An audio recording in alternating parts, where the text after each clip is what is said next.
Everyone, बहुत बहुत स्वागत है आप सभी का हमारे यूट्यूब चैनल लर्नो लैब ऑफिशियल पर। तो बच्चों, जैसा कि आप देख सकते हो, मैं लेकर आई हूँ आपके सामने क्लास 8 साइंस की न्यू बुक क्यूरियोसिटी का चैप्टर नंबर 4 जो है electricity, magnetic and heating effect. ये वीडियो होने वाला है हमारा पार्ट 3 वीडियो। इससे पहले के जो 2 पार्ट से आप जाकर हमारे यूट्यूब चैनल में देख सकते हो, उसमें हमने क्या क्या पढ़ा था। इलेक्ट्रिसिटी के बारे में पढ़ा था, मैग्नेटिक इफेक्ट ऑफ इलेक्ट्रिसिटी पढ़ा था, इलेक्ट्रोमैग्नेट के बारे में देखा था, और आज मैं बताने वाली हूँ एक new topic that is lifting electromagnets. ठीक है, लिफ्टिंग इलेक्ट्रोमैग्नेट्स। इलेक्ट्रोमैग्नेट्स क्या है, एक बार मैं रिकैप कर लूँ। इलेक्ट्रोमैग्नेट्स एक ऐसा डिवाइस है जिससे हम इलेक्ट्रिसिटी जब पास करते हैं, ओके, इलेक्ट्रिसिटी जब पास करते हैं या तो करंट पास करते हैं, तो मैग्नेट की तरह वो बिहेव करने लगता है। ठीक है, उसमें मैग्नेटिज्म इंड्यूस हो जाती है। ओके, अब हम देखेंगे लिफ्टिंग इलेक्ट्रोमैग्नेट्स, मतलब इलेक्ट्रोमैग्नेट्स को हम एज अ लिफ्टिंग डिवाइस कैसे यूज कर सकते हैं। ठीक है, किसी चीज को लिफ्ट करने के लिए, उठाने के लिए कैसे यूज कर सकते हैं। ओके, तो देखो ये क्या पूछता है, are electromagnets also used in real life for lifting objects. क्या हम अपने प्रैक्टिकल लाइफ में ऑब्जेक्ट्स को लिफ्ट करने के लिए इलेक्ट्रोमैग्नेट्स यूज कर सकते हैं? तो इसका आंसर है यस, ऑब्वियसली हम इसे यूज कर सकते हैं। अब देखो कैसे और क्यों यूज करते हैं हम। तो lifting electromagnets are strong electromagnets that may be hung to cranes. ठीक है, क्रेन्स में इन्हें हंग किया जाता है, यानी कि लटका दिया जाता है। The crane operator can control the magnet by switching the current on and off. ठीक है, जो भी क्रेन ऑपरेटर है, जब वो ऑन बटन में क्लिक करेगा तो उससे क्या होगा, ये इस जो भी इलेक्ट्रोमैग्नेट बनी हुई है उसमें करंट फ्लो होने लगेगी, जिसके वजह से मैग्नेटिज्म इंड्यूस हो जाएगा, यानी कि ये मैग्नेट की तरह एक्ट करने लगेगा। ठीक है, जो भी मैग्नेटिक सब्सटेंस है उसे ये अट्रैक्ट करने लगेगा। लेकिन जैसे ही वो इसे जब ऑफ करता है तो कोई भी करंट फ्लो नहीं होती है, और देयरफॉर इसकी मैग्नेटिज्म जो है वो भी लूज हो जाएगी, यानी कि ये मैग्नेट की तरह एक्ट नहीं करेगा। ठीक है, और जो भी ये अट्रैक्ट कर रखा था जिस भी मैग्नेटिक सब्सटेंस को, वो अब इससे अट्रैक्ट नहीं होंगे। ओके, अब देखो ये चीज यहाँ पे बताई गई है कि when the current is turned on electromagnets lift the iron और स्टील ऑब्जेक्ट्स। ठीक है, जब करंट ऑन होगी तो वो आयरन स्टील ऑब्जेक्ट्स को अट्रैक्ट करेगा, ठीक है, उससे लिफ्ट करेगा। When it is of magnetic field disappears, और जब स्विच ऑफ हो जाएगी तो मैग्नेटिक फील्ड जो है खत्म हो जाएगी, दैट मीन डिसअपियर हो जाएगी, एंड ऑब्जेक्ट्स जो है वो रिलीज हो जाएंगे, वो नीचे गिर जाएंगे। Okay, so lifting electromagnets are widely used in factories, cars yard to move, lift, sort heavy metals effect items efficiently. ठीक है, तो इसे कहाँ कहाँ यूज करते हैं, तो इसे फैक्ट्रीज में यूज किया जाता है, स्क्रैप यार्ड्स में यूज किया जाता है। ठीक है, आपने देखा होगा कि अगर मान लो एक बहुत ही बड़ा सा कचरे का ढेर है, इसमें बहुत सारी सब्सटेंसेस हैं, बहुत सारी गार्बेजेस हैं, और अगर इससे आपको मेटल्स जैसे आयरन, निकल, इन सबको अगर सेपरेट आउट करनी है तो आप इलेक्ट्रोमैग्नेट्स का इस्तेमाल कर सकते हो। ठीक है, ओके, नेक्स्ट अब देखो क्या बताया गया है। We have learn that when electric current flows through the conductor it produces magnetic field around it. इसे ही तो हम कहते हैं मैग्नेटिक इफेक्ट ऑफ करंट। ठीक है, क्या है मैग्नेटिक इफेक्ट ऑफ करंट, कि जब हम इलेक्ट्रिक करंट पास करते हैं कंडक्टर के थ्रू, जैसे एक वायर या एक रॉड या कोई भी मेटल, ओके, वो अपने चारों तरफ एक मैग्नेटिक फील्ड प्रोड्यूस करता है। In higher classes you will learn more about this wonderful link between electricity and magnetism. ठीक है, क्लास 10th की सिलेबस में आप ये देखोगे जब आप 10th में जाओगे कि इलेक्ट्रिसिटी और मैग्नेटिज्म के बीच की क्या रिलेशन है, क्या रूल्स है।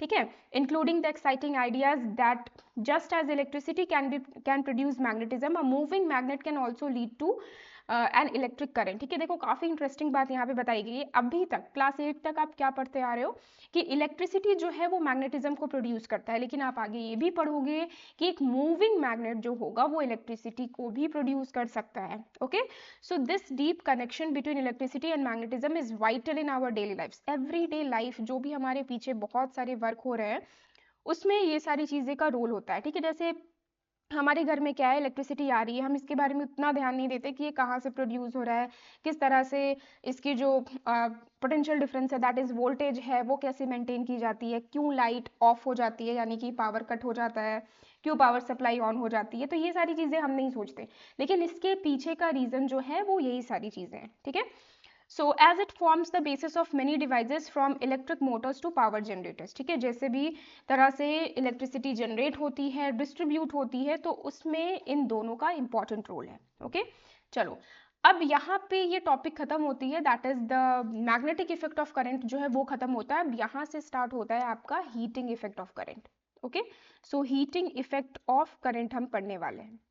अब ये हीटिंग इफेक्ट ऑफ करंट देखो है क्या, जैसे स्टार्टिंग ऑफ द चैप्टर में मैं आपको बताई होंगी कि ये जो करंट है इसके 3 इफेक्ट्स होते हैं, एक होता है हीटिंग इफेक्ट, एक होता है मैग्नेटिक इफेक्ट और एक होता है केमिकल इफेक्ट। ठीक है, हीटिंग इफेक्ट का मतलब ये हुआ कि किसी भी रॉड में अगर आप करंट पास करते हो तो इसमें हीट जनरेट होती है। ठीक है, हीट अपने आप ये प्रोड्यूस करने लगेगा। मैग्नेटिक इफेक्ट जैसे अभी हमने जस्ट कंप्लीट किया कि किसी भी कंडक्टर में अगर आप इलेक्ट्रिसिटी पास करते हो तो वो मैग्नेट की तरह बिहेव करता है। एंड केमिकल इफेक्ट भी होती है कि किसी टाइप के सॉल्यूशन में अगर आप इलेक्ट्रिसिटी पास कर रहे हो ना तो वहाँ पे केमिकल चेंज आपको नजर आएगी। ठीक है, तो यहाँ पे हम इस टॉपिक को पढ़ने वाले हैं, that is heating effect of current. तो let's start it with an activity. Okay, so does a current carrying wire get hot? क्या एक करंट कैरिंग वायर हॉट हो सकता है, गर्म हो सकता है? तो देखो इस एक्टिविटी में क्या बताया गया है। In this activity we will use simple special kind of wire that is nichrome wire। ठीक है, तो यहाँ पे हम नॉर्मल किसी कॉपर वायर को यूज नहीं कर रहे हैं, हम एक निक्रोम वायर को यूज कर रहे हैं। ठीक है, निक्रोम क्या है? निक्रोम एक मटेरियल है, एक एलॉय है। Okay, take a cardboard piece of about 10 centimeter length and 10 centimeter width, 2 nails, a nichrome wire of thickness about 0.3 millimeter, okay, and the length of 10 centimeter, an electric cell holder, switch and connecting wires। ठीक है, तो देखो आपको क्या क्या चाहिए, cardboard चाहिए, ठीक है, स्क्वायर शेप होनी चाहिए 10 बाई 10 सेंटीमीटर की, निक्रोम वायर चाहिए, 2 नेल्स चाहिए। निक्रोम वायर की देखो थिकनेस एंड लेंथ दोनों बताई गई, थिकनेस मतलब 0.3 मिलीमीटर पतला ये होना चाहिए और इसकी लेंथ 10 सेंटीमीटर होनी चाहिए। ठीक है, इलेक्ट्रिसिटी प्रोड्यूस करने के लिए हमें एक सेल चाहिए यानी कि source of electricity, cell holder चाहिए, स्विच चाहिए एंड कुछ वायर्स चाहिए। Okay, so mount the nails on the cardboard about 5 centimetre apart. तो कुछ इस तरह से आपको सेटअप करनी है। ये जो कार्डबोर्ड है इसमें ये दोनों नेल्स आपको ऐसे फिक्स कर देनी है। ठीक है, माउंट करनी है, फिक्स कर देनी है।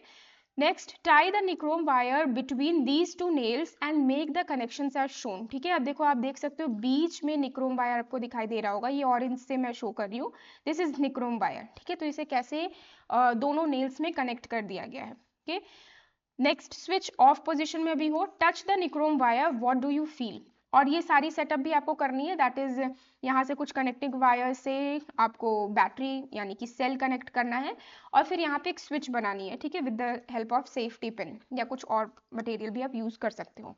ठीक है, तो अभी आप इस पिक्चर को देख सकते हो, अभी यहाँ पे क्या दिखाई दे रहा है हमें, ये ऑफ पोजिशन में है। क्यों ऑफ पोजिशन में? Because circuit is not complete. ये जब ऐसे टच हो जाएगा ना तो सर्किट कंप्लीट होगी, दैट मीन्स अभी सर्किट ऑफ है। ओके, तो जब ये ऑफ है तो हमें ये निक्रोम वायर को टच कर कर देखनी है कि टच कर कर हम इसे क्या फील करते हैं। तो ये अभी नॉर्मल फील होगा, जो भी नॉर्मल रूम टेम्परेचर है वो हमें फील होगा। But move the switch to on position, अब उसे ऑन कर लो। ऑन करने पर after 30 seconds again you switch it off. ठीक है, फिर से आप उसे ऑफ करो और अब निक्रोम वायर को टच करो। ठीक है, इट इज हॉट नाउ। ठीक है, इट इज हॉटर नाउ, मतलब क्या आप किसी कोई डिफरेंस को नोटिस कर पा रहे हो? तो ऑब्वियसली यहाँ पे नोटिस होगी।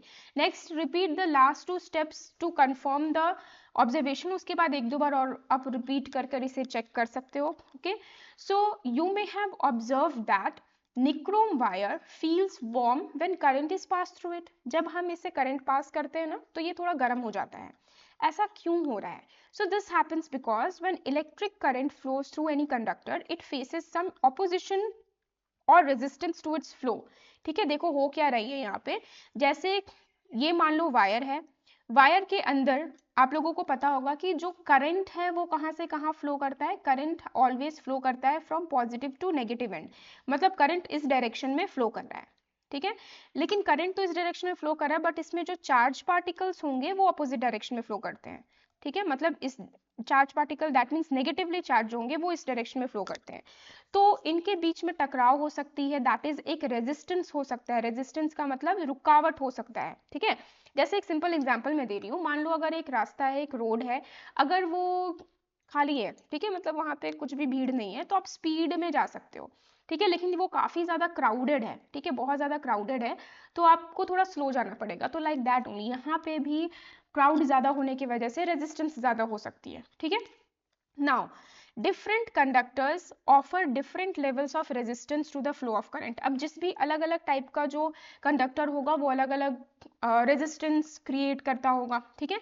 अब जो जल्दी हीट हो जा रहा है, ठीक है, जो कंटेनर जल्दी हीट हो जाएगा वो ज़्यादा रेजिस्टेंस क्रिएट करेगा। मतलब हमने यहाँ पे क्या चूज किया था, यहाँ पे हमने निक्रोम वायर चूज किया था, और इससे पहले हम लोग क्या यूज करते थे, कॉपर वायर यूज करते थे, जो नॉर्मल हम अपने घर के वायरिंग में भी यूज करते हैं।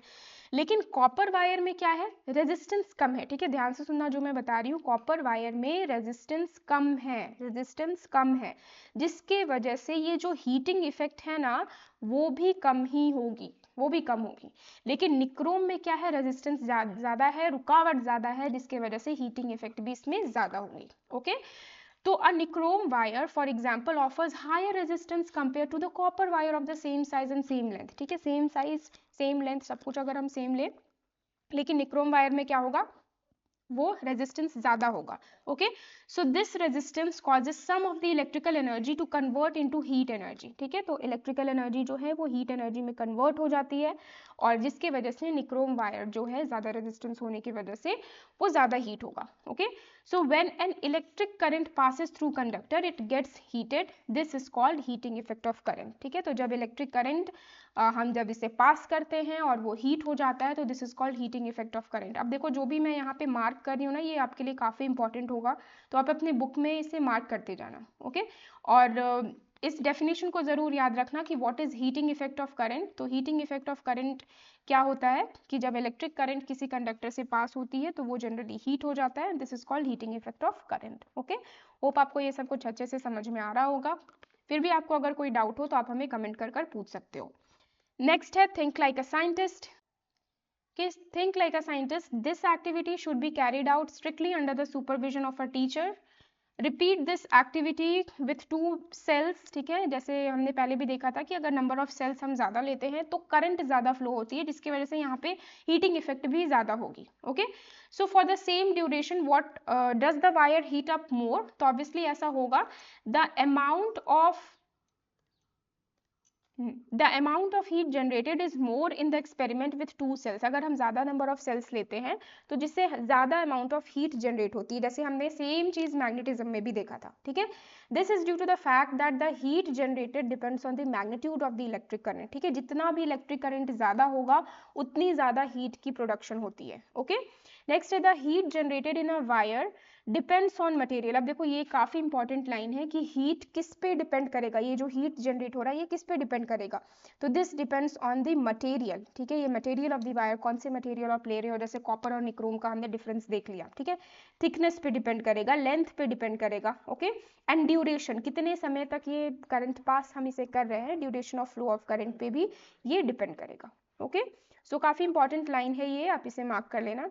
चलो अब मैं आगे बढ़ती हूँ। In grade 7 we have learn that an incandescent lamp glows because its filament is heated by an electric current.